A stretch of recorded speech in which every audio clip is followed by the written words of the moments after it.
तदात्मनि निरतेय उपनिषत्सु धर्मा स्ते मयि सन्तु ते मयि सन्तु। ॐ शान्ति शान्ति शान्तिः। Om. May all my limbs attain strength. May the body, mind, all sensory and motor organs and the life force become strong and efficient. All is verily the one without second, all pervading, blissful existence itself. May I never deny this truth of blissful oneness. May this truth never reject me either. I who am striving for the experience of this all-pervading reality as the self be endowed with all the virtues necessary for its experience as told by the Upanishads. Om, peace, peace, peace.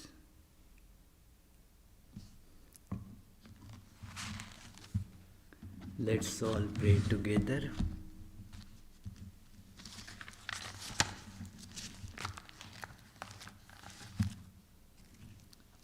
We offer our salutations to the all-loving being who endows all beings with consciousness.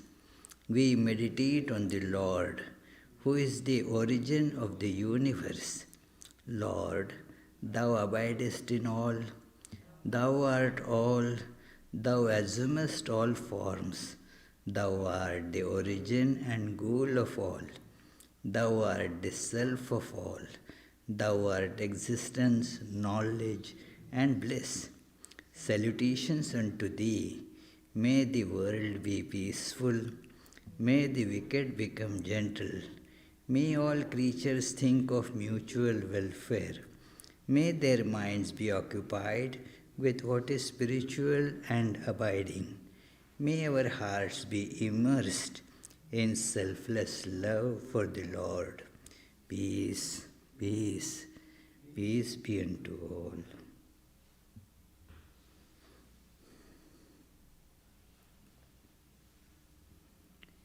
Om Atma me shuddhyantam Jyotiraham Viraja vipapma bhuyasagam swaha.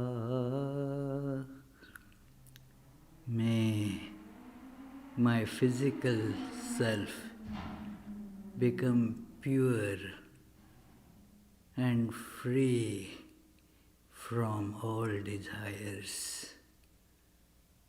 I am of the nature of self-effulgent light, free of all desires and impurities. Om Antaratma me shuddhyantam Jyotiraham Viraja vipapma bhuyasagam swaha. Om, may my mental self be purified.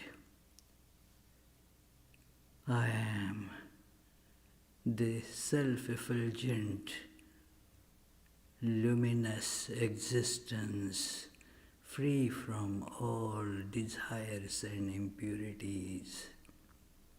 Om Paramatma me shuddhyantam Jyotiraham Viraja vipapma bhuyasagam swaha. May my spiritual being be purified. I am the self-luminous existence free from all impurities. Om, peace, peace, peace. Let us feel our true self as a steadily burning candle flame in our heart. And let us meditate on that.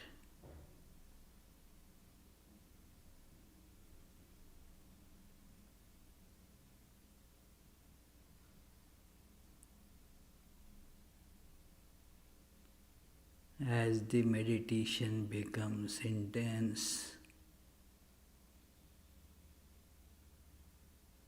this light fills the whole existence.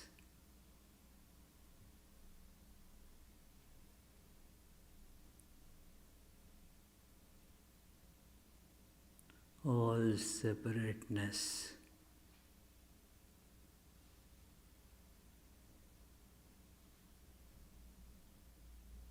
all forms,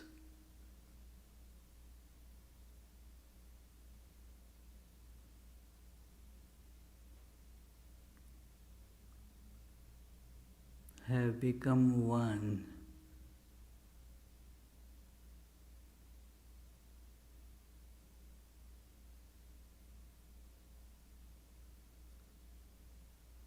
There is no time, no space.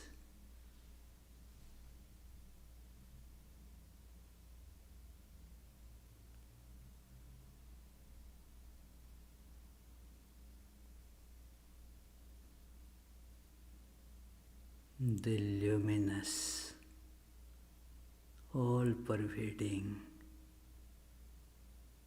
one without second,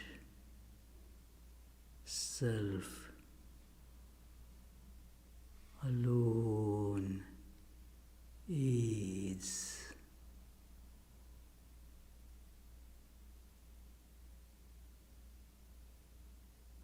Om, peace, peace, peace.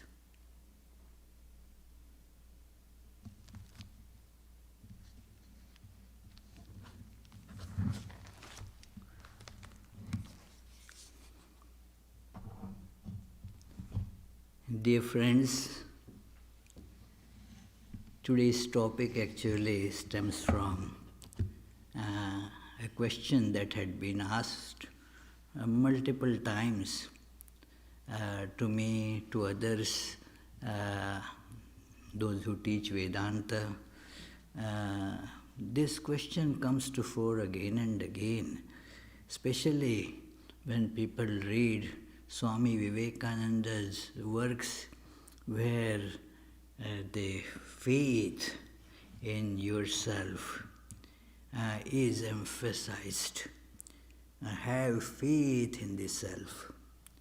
So it immediately brings up the question in everyone, even those who are followers of various streams of Vedanta or Hindu thought, that we are also told that you should surrender yourself. For getting the knowledge of the truth, you have to surrender your ego. The ego is that which is product of ignorance, and then kicking out of the ego is a must for spiritual knowledge.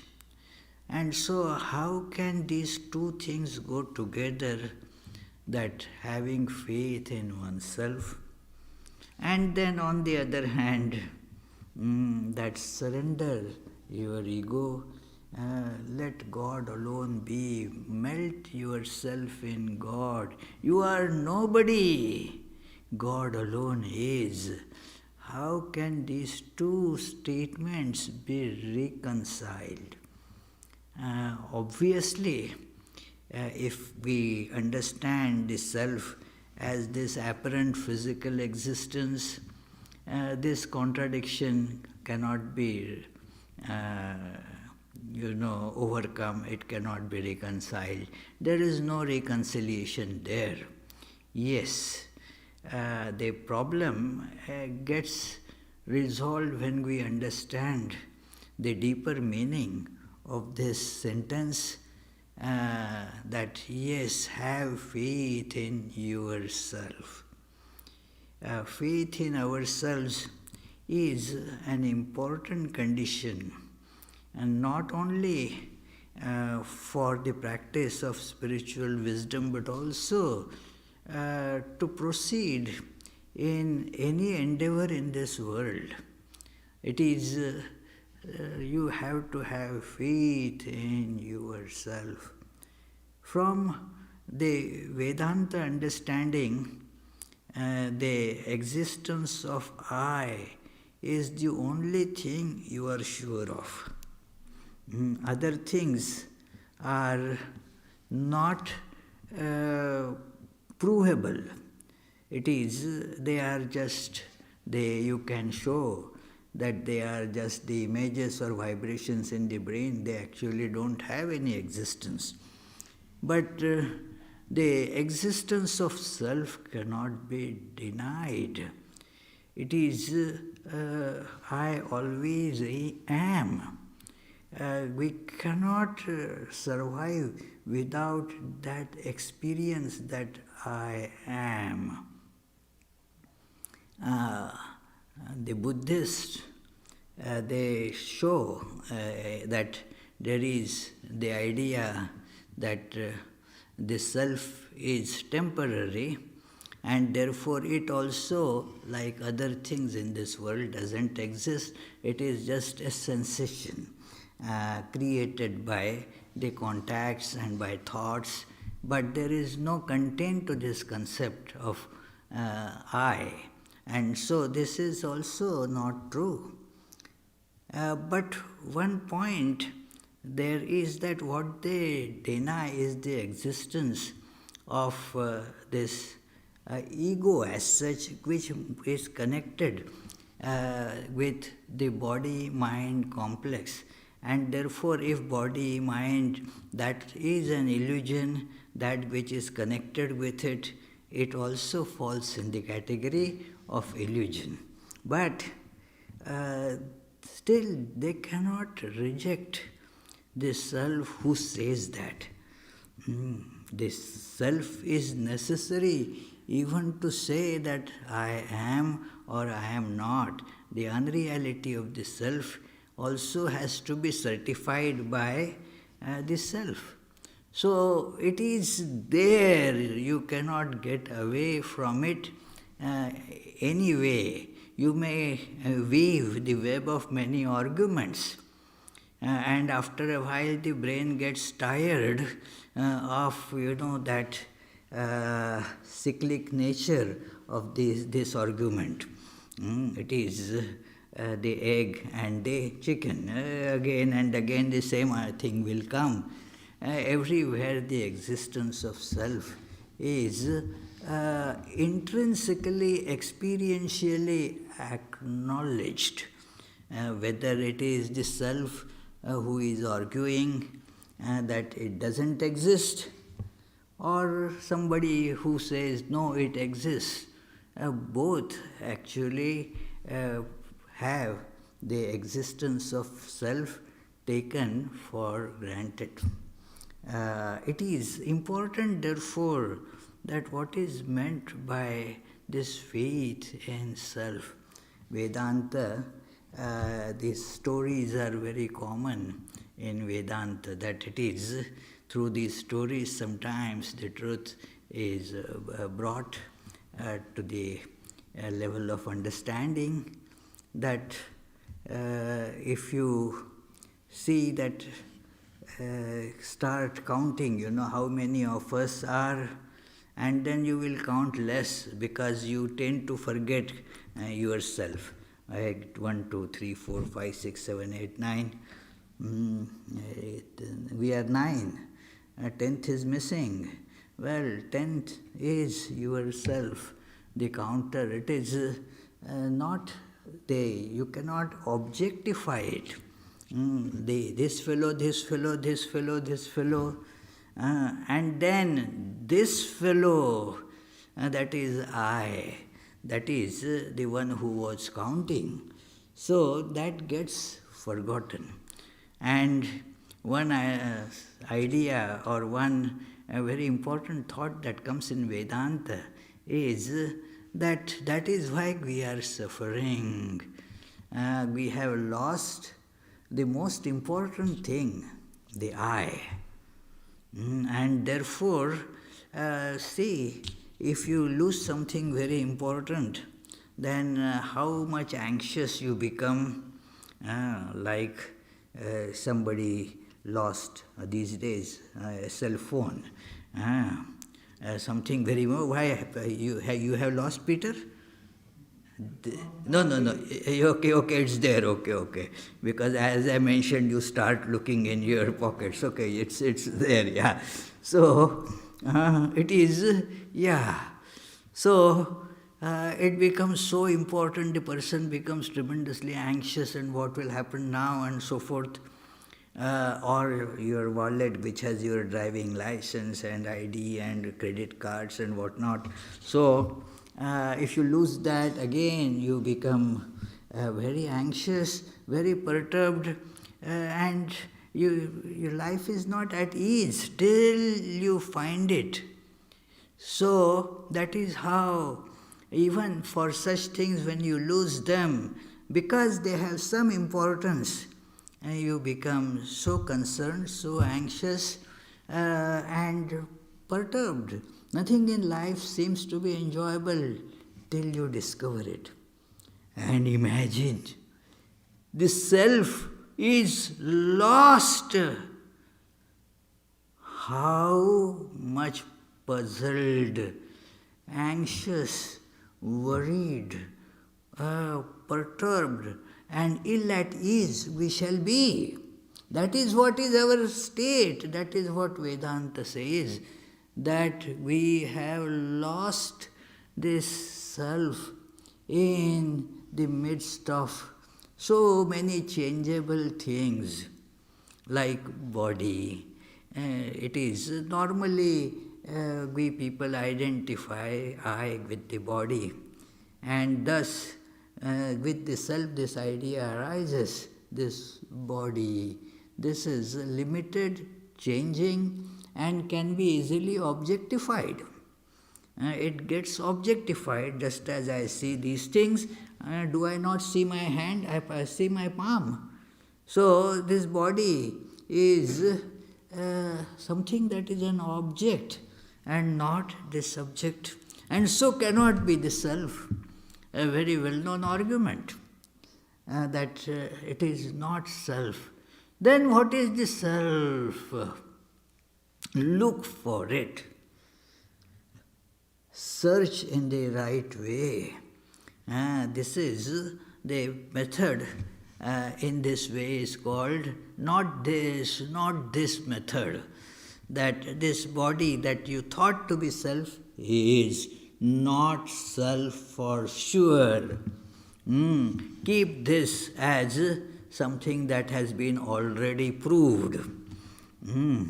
Like in proving a mathematical theorem, you start with certain primary theorems that are to be first proved, and then you put them, yes, this is already done, this is already proved, and don't go back again to it. So, this has been proved. QED, I am not the body. Then what am I? I identify myself with thoughts. I am not going much deep into it because that's not exactly the topic today. Many of you might have heard what is called the idea of 5 sheets of this self, the sheets through which the self shines. But these are sheets like in winter you put on so many different clothes. Sheath after sheath needs to be taken off to, when you go to take shower, it is. So, to get to the body, there are so many sheets that have been put on. So, on this self, there are so many sheets, right from the sheath of bliss, the innermost, the bliss sheath. Then there is the sheath of the intellect. Then there is the still outside of that, the sheath of the mind. I'm putting it somewhat simplistically, not exactly like that, but then there is the sheath of the vital forces. And then there is the obvious sheath of this body. So mind is inside all this. And yet the self is percolating through all this. It is there in this sheath, but it acts in and through these sheaths. Like you have all these winter clothes, and when you go out for a walk, I personally like to go out for a walk in very low temperatures, putting on layer after layer and take a nice walk. So, all these sheets, the clothes, they don't walk on their own. It is because I have put them on, I walk, and along with me they also walk. Get this point? That it is, they don't walk on their own, just keep them, they won't walk, they won't go anywhere. But when I put them on, with me they walk. So all these sheets of the self, through these sheets, this self gets manifest. And then this mistake or ignorance, it kind of overpowers us that I am this body or this mind or the inner something that I can't specify. But what it is, but the first thing is to be accepted is the self is. Have faith in that. I am there. This I does not go away, as we saw, because it is the fundamental reality. Your awareness of the body goes away when you are dreaming. This body and then you are separated there, disjoint. You are having something else that the body is not doing. So it is that gets separated. But still, you are always there. You cannot go away. Even in deep sleep, you are there. And that is how when you wake up, you say that I had a good sleep. So, this is to be therefore accepted, a reality of the self that is irrefutable, and in everything in our life. One may not be thinking that it is directly connected to my religious or spiritual life. But actually everything is connected to our spiritual life if we pay a little deep attention to it. Because self is involved in everything. Everything gets powered, directed by the self, and then what happens? The self gets the result of it. It is now have faith in yourself has been spoken of by Swami Vivekananda so many times. It is, I am going to read out from this very beautiful collection of Swami Vivekananda's various these thoughts called subject-wise teachings of Swami Vivekananda, and then by categorizations these Swamiji's thoughts have been put together, although they have given the references, so you can actually go and find the source of it. Anyway, so this statement and personally that made a big impact on me as a middle school student. I was I think 11, 12 years old, and in the 6th, 7th grade, when I first got a copy of Swami Vivekananda's sayings, a small book, and then it really opened up a very new vista for me to look into. That never before I had thought about, faith in self, and it is a must. And if you don't have it, then you are an atheist. It is something that I had never heard before. So, and let me quote from here, the ideal of faith in ourselves is of the greatest help to us. If faith in ourselves had been more extensively taught and practiced, I am sure a very large portion of evils and miseries that we have would have vanished. Throughout the history of mankind, if any motive power has been more potent than another in the lives of all great men and women, it is that of faith in themselves. Born with the consciousness that they were to be great, they became great. Acceptance of this is important. So, faith in yourself. Of course, what about as I began, what about then the spirit of surrender in the school of devotion? Or if we have faith in ourselves, will that not make us terribly egotistic? And will we not look upon others with a condescending attitude? Well, not really. If we understood this, then we will not commit that folly. Let me read a little more. We have lost faith in ourselves.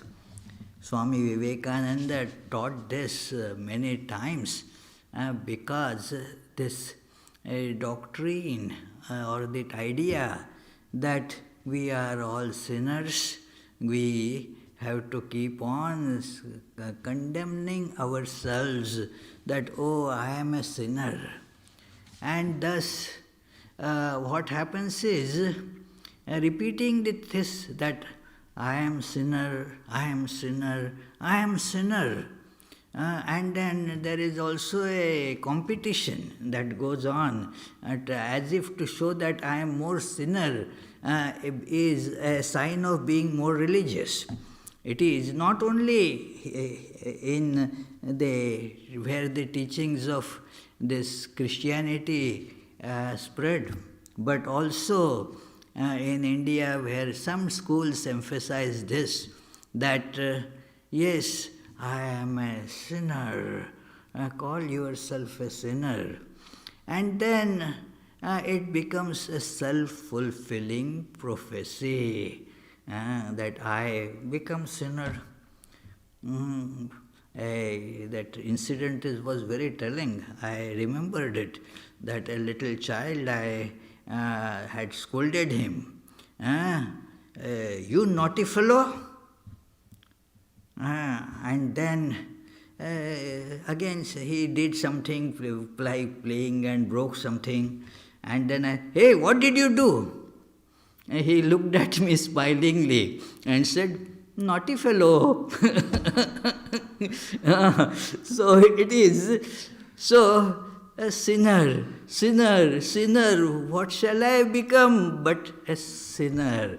That is what Sri Ramakrishna said. And then I will not feel ashamed of doing what the bad actions I do, because after all, I am a sinner. It is. So, therefore you go for confessions, and then, you get kind of freed from those sins by giving some donation or something, and then you are again free to commit more. It is. You can buy indulgences, as that is told, that it is the buying indulgences. It is an accepted thing. Why it could be accepted? Because of this doctrine that, we are sinners. No, friends, assert that you are pure. That is actually also the true biblical doctrine. As many, these scholars have also mentioned, that instead of emphasizing the original sin, why do we not emphasize the original divinity? Before the sin, there is the divinity. That needs to be impressed rather than original sin. Sin is not original. Divinity is original. Sin followed because of the privation or ignorance of divinity. So, this idea that is so prevalent, and that leads to all sorts of mental, physical problems which affect not only individual but the society and community in general.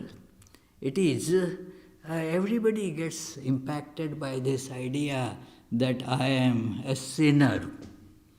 So Swami Vivekananda saw this, experienced this, not only here, but before coming to US, in India also, he had encountered this idea in some sects that call yourself a sinner. So he took up this preaching of the Vedanta, non-dual Vedanta, which again and again proclaims the glory of the self. And have faith in yourself. And then Swami Vivekananda makes a very important statement here. What about faith in God? Many times this question is asked. We are told to have faith in God. Others have to pay cash, That is the American way of saying that we believe in God, others have to pay cash. So, it is, what about faith in God? Well, and this is a statement that again had hit me very powerfully long ago, that losing faith in oneself means losing faith in God. Do you believe in that infinite good providence working in and through you? If you believe that this omnipresent one is present in every atom, is through and through, Ota prota, ota prota, that is the Sanskrit word. It comes in Brihadaranyaka Upanishad. Otascha protascha, that how is this self in every particle? It is pervaded. So, it is in everything. If you do not see this, penetrating your body, mind and soul, how can you lose heart?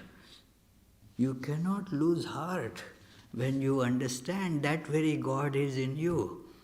And if you don't have the faith in self, then you don't have the faith in that God who is all-pervading. Isn't it very logical and very clear that if the God, as mentioned in Upanishads, and even can be derived from the texts like Bible, both Old Testament and New Testament, that that divine being is pervading everything. In every particle it is pulsating.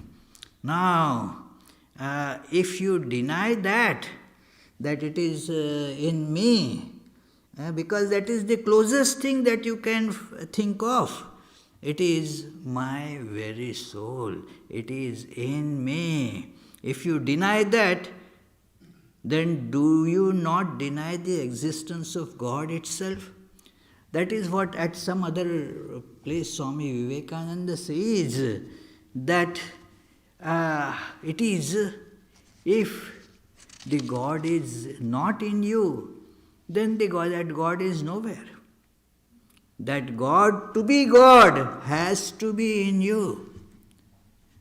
Now the mistake happens, and then we are prone to commit mistakes. But what mistake takes place is that this statement is read without much thought, and then Swami Vivekananda says, have faith in yourself, I can do everything. Means I can go and kill other fellow. Is that you can do everything? Is it that what is meant? Have faith in the self that is in everyone. Everyone has the same self. So if you have faith in yourself, you have the same faith in others too. Same faith. Just as there is this faith in ourselves. Yeah, it is the same self in all, in everything, even in the minutest creature. The same self is there, crawling in the form of that little creature.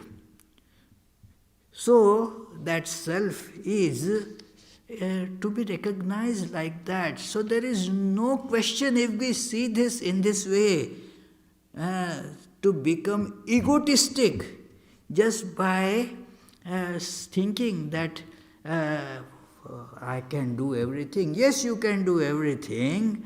In the sense, you can manifest this self.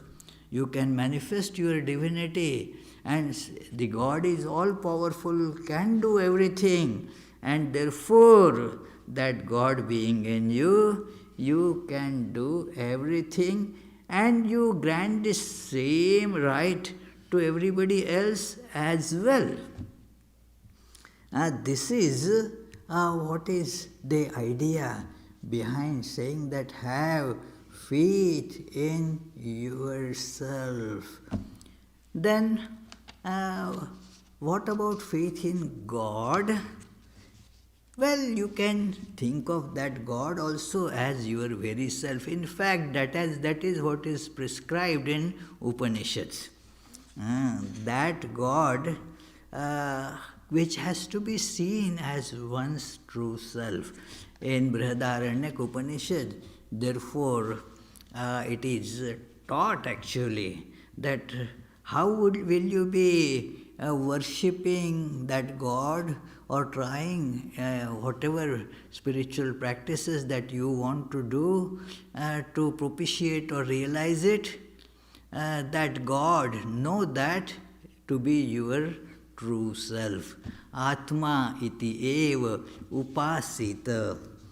This is a very powerful statement, very much used when we do actually our worship ritual, that the God is in us, and that is the God.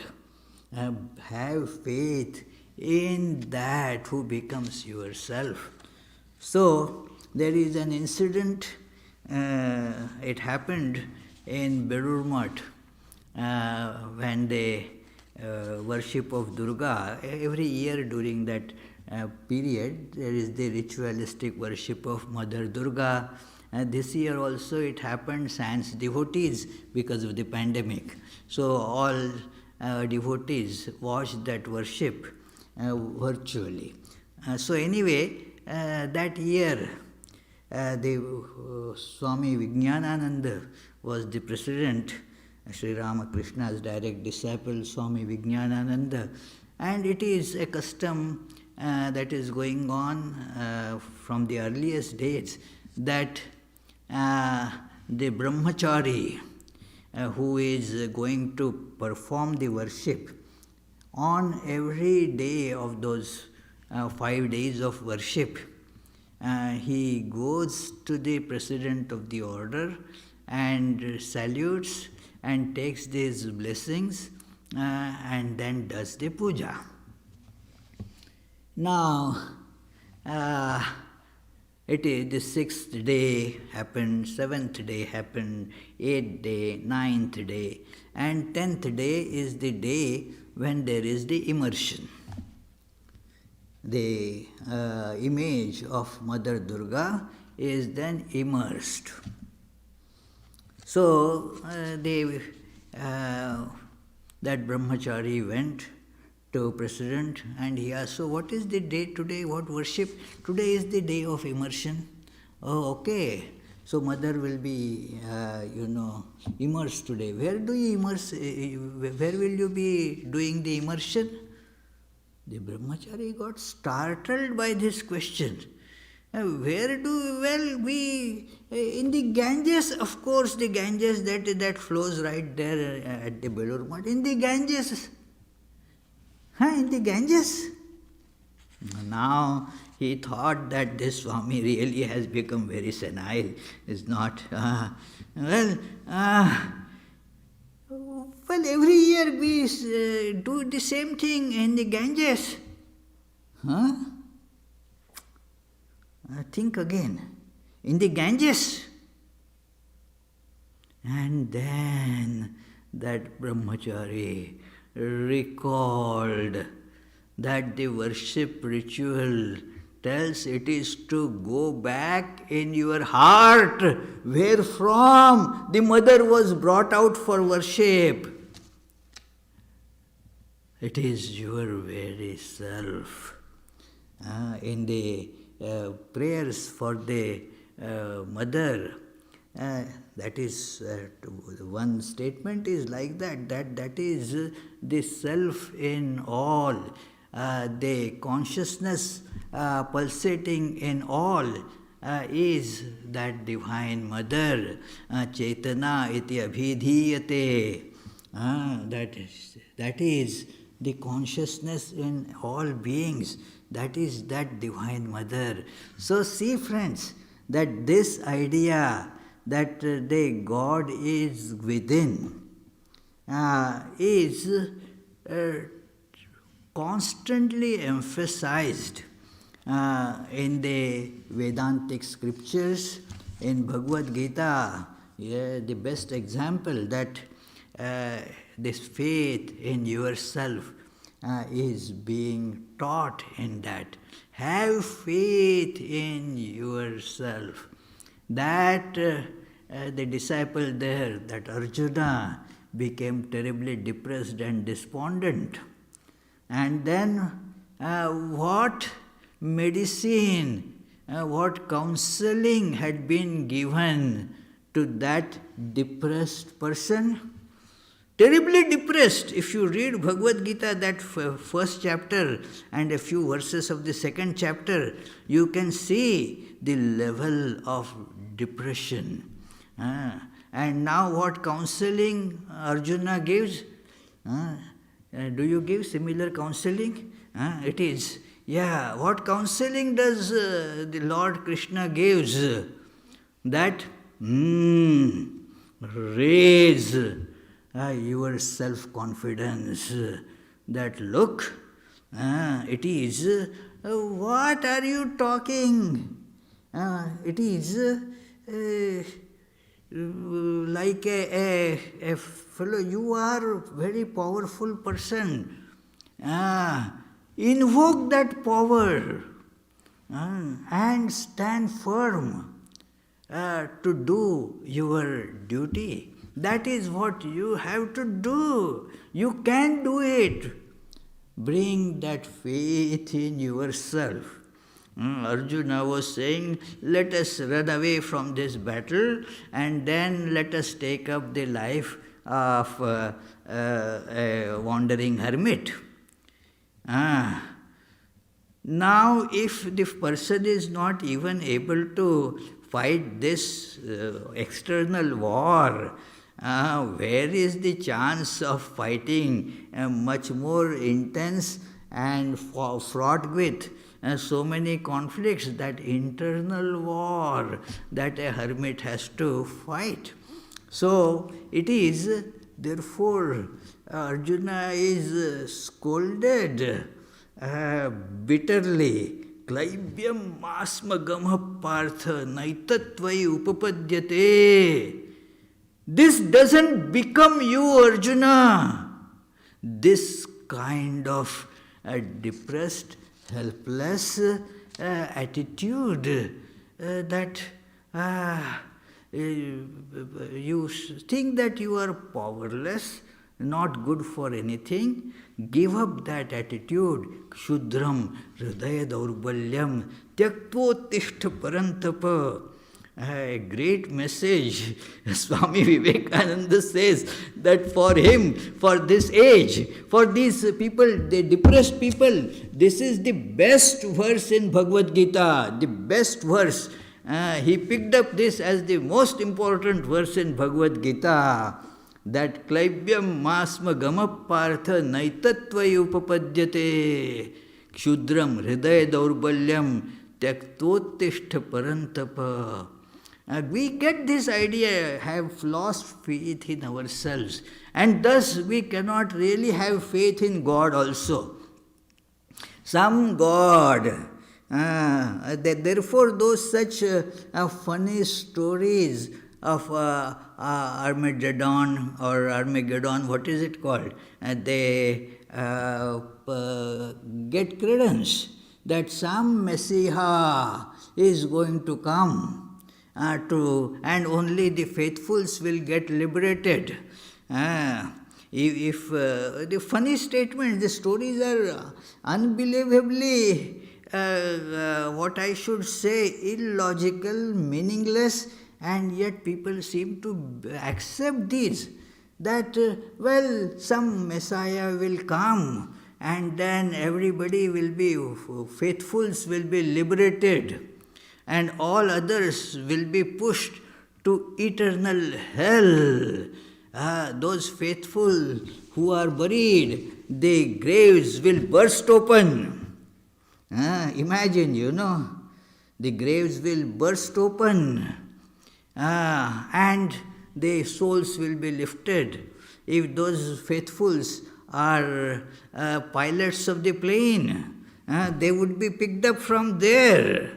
If they are in the car, they would be picked up by the Lord there. Somebody from outside is going to come and is going to bring liberation, salvation, whatever, the everlasting heaven to me. Oh, how can such rubbish be accepted by people? Just see, the Lord is within us. In contrast, see the message of Bhagavad Gita and see those statements of Jesus Christ, which Swami Yogatmananda says, look there, kingdom of heaven is within you. Kingdom of heaven is not somewhere, it is within you. It is very important to see these ideas that it is not somewhere else, that God is right within every heart. That is the self that we are told to have faith in. Again, in 6th chapter, this many places in Bhagavad Gita, because this is a very potent and important theme to be hammered in again and again. In the 6th chapter, again this idea comes, who is going to get me out of this mire that I am stuck in? Some guru? Some God from somewhere? They will be just giving you inspiration, giving you some guidance. But it is you, the God within you. You have to invoke that strength in you. Uddhared atmanatmanam na atmanam avasadayet. Atmaiva hi atmano bandhu atmaiva ripuratmanah. A statement, of tremendous strength. That yes, have faith in yourself.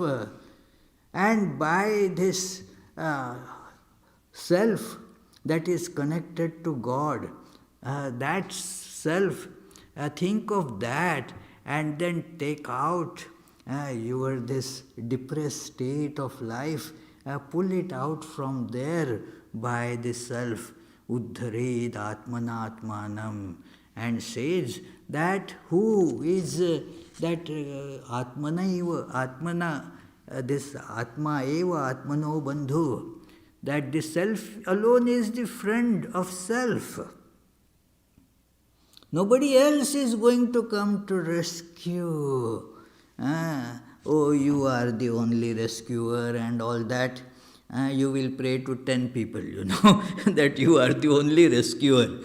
It is, nobody is rescuer unless you internalize them and see that that is yourself. They are all the guidelines, the inspirers, that's about it. So next verse of this says that a well-controlled mind, that self is the friend, and ill-controlled mind is the enemy. There is no enemy outside. Not that somebody, that fellow is causing problems to me.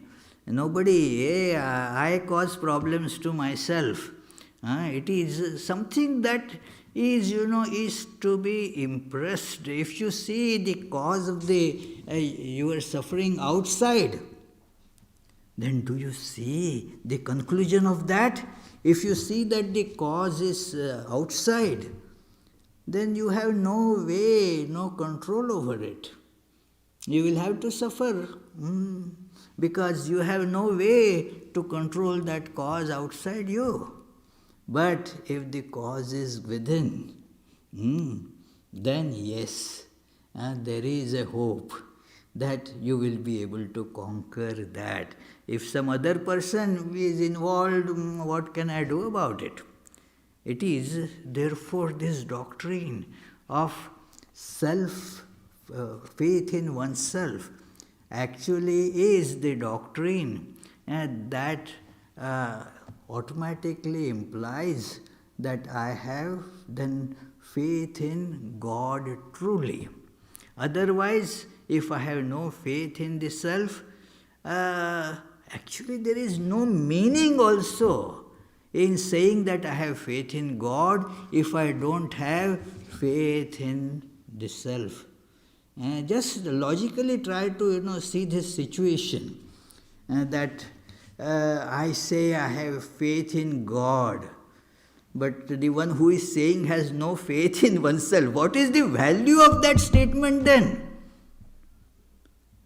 A person who has no faith in oneself is asserting that faith in God.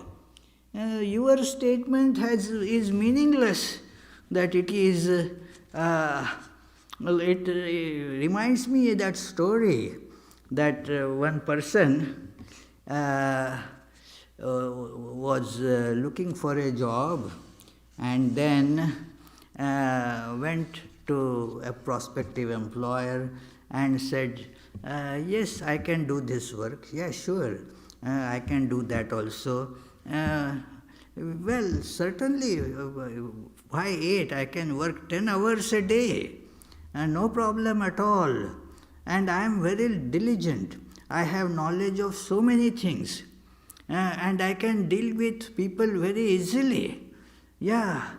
And all these things he claimed to have. And then another person who knew him said in the ears of the employer, "He is a liar. He is a liar." Now, what does it mean when he is a liar? Then all those statements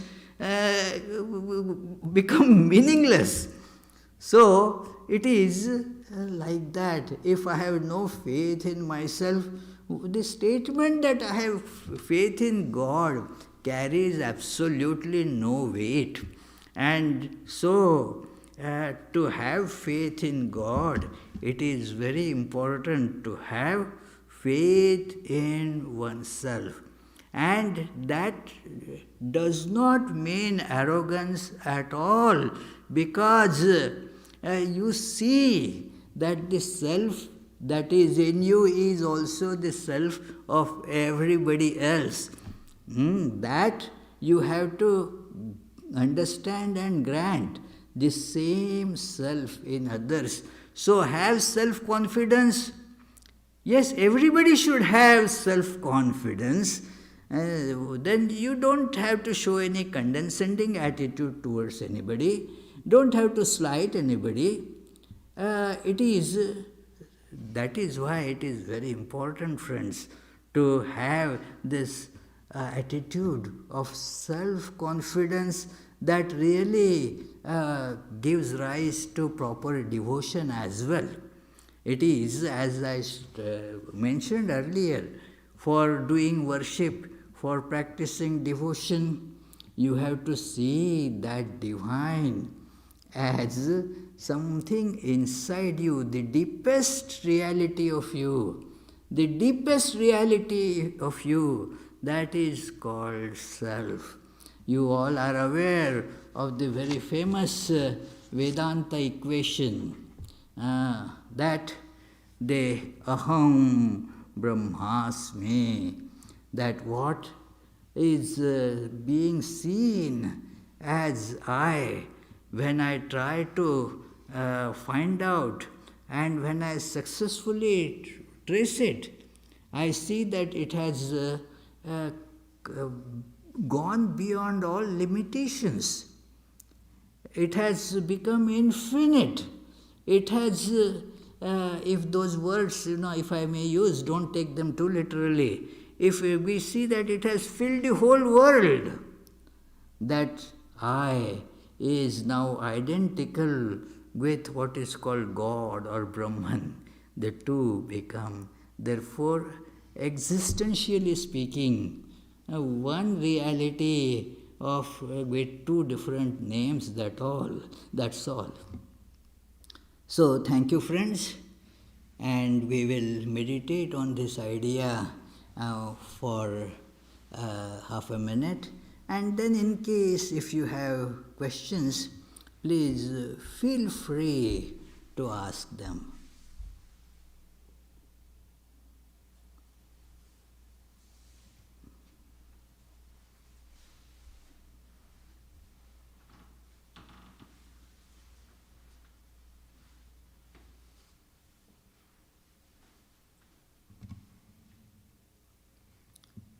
Yes, please. Any question?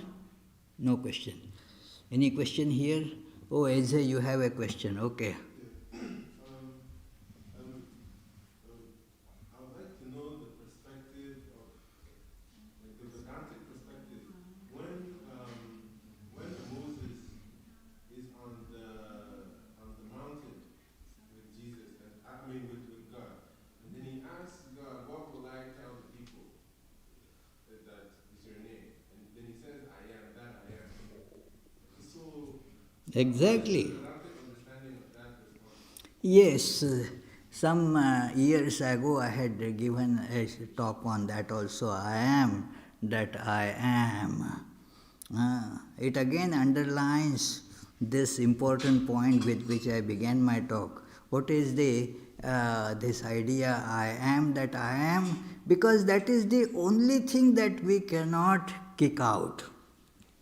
That existence alone is impossible to eradicate, because that is the God. I am, that I am. There is no other limitation, no other adjective. Every adjective means a limitation. So there is no limitation. God is like this. No. That is a limitation that you are putting in on God. God assumes form as Jesus and Jesus alone. You are putting a limitation on God. It is, that is why the Abrahamic religion says, this statement gets distorted again, that no likeness, one commandment is there, that no likeness of God can be made. Obviously, there is nothing like God. You cannot have a likeness of God. But for your holding on to God, for having that psychological possibility of thinking about God, you make a mental and then physical also image as a symbol. So that is perfectly all right. But yes, God cannot be made as something that has limitations, a form. No. It is a very important point in Upanishads also, like Kena Upanishad. It tells in the beginning that to the disciple that that which pervades everything and yet is not limited by anything, that is the Brahman, not what you are worshipping. And it goes on, there are 6, 7 beautiful verses like that. The one whom I cannot see, but is the cause of the sight of eye. That is the Brahman, not what you are worshipping, and so forth. So, that is, I am, that I am. Yeah, thank you. So, let us see what are the programs in the coming week. Coming Sunday, what's there?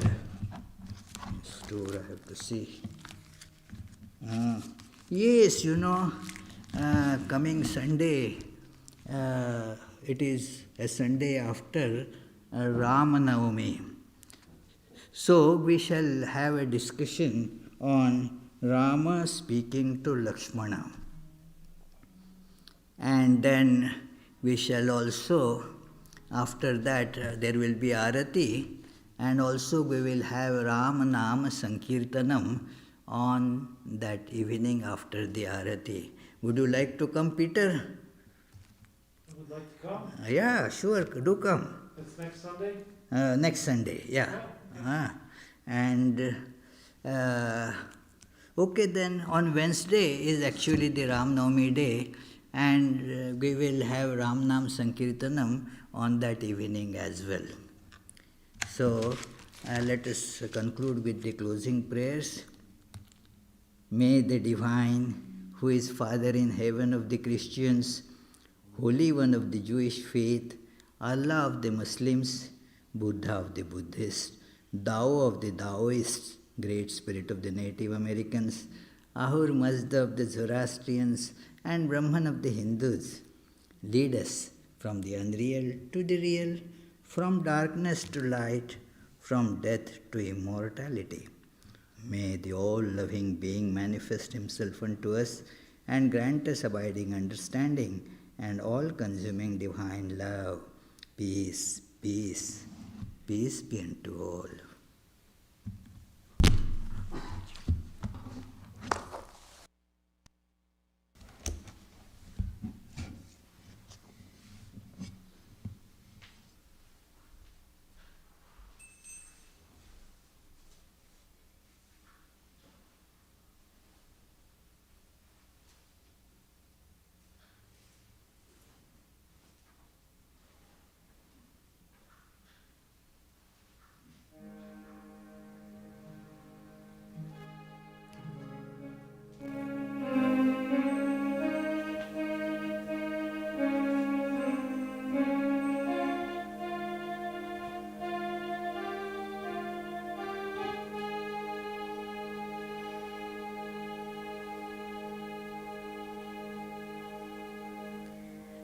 Breaker of all our bondage and the yoke by all, we adore you too.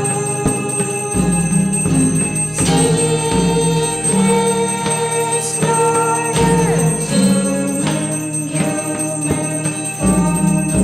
Sleepless Lord,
Blessed Mother Divine, our love to you.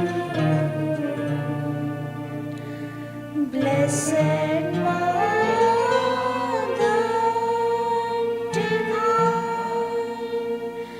our love to you. Blessed Mother Divine, our love to you.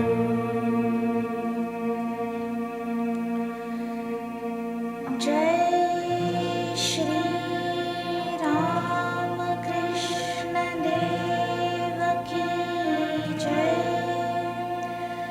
Jai Shri Sarada Devi Ki Jai. Jai Shri Swami Vivekananda Ki Jai. Jai Shri Buddha Deva Ki Jai. Jai Shri Jesus Christ